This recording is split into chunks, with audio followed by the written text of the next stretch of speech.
அடுத்து பாரு பாரு பாரு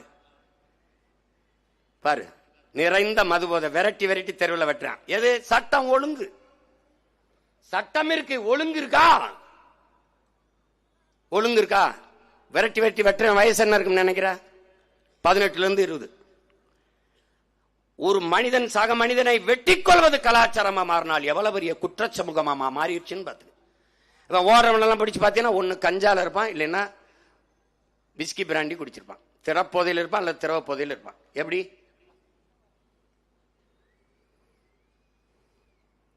இங்க பாரு, காவலர்களை அடிச்சு கொள்றத பாரு. இங்க என்ன நடக்குதுங்கிற? கள்ளச்சாராயம் குடிச்சு செத்தா 10 லட்சம் கொடுக்குறான்.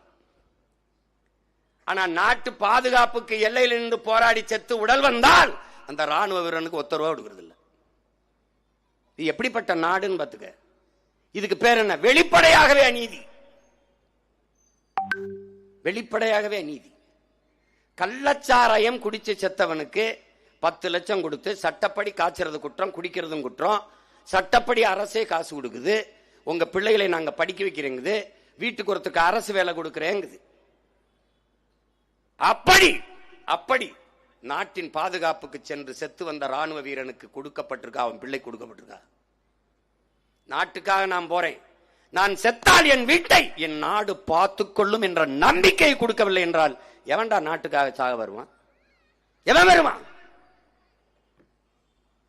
பாரு, இங்க பாரு, கண்ணு முன்னாடி உன் மணல் வளம் கொள்ளை போயிட்டு இருக்கு.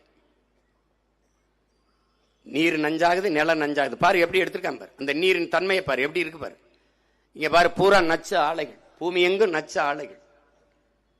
காற்று என்ன ஆகுது? நஞ்சாகுது. பருவநிலை மாறுது, பருவநிலை மாறுதுங்கிற யாரு மாற்றுறது? இவன் தான். அந்த வளிமண்டலத்தை, அந்த காற்று படலத்தை போய் இவன் என்ன பண்றான்? நாசமாக்கிறான். பாரு, இங்க பாரு, நல்ல கவனி.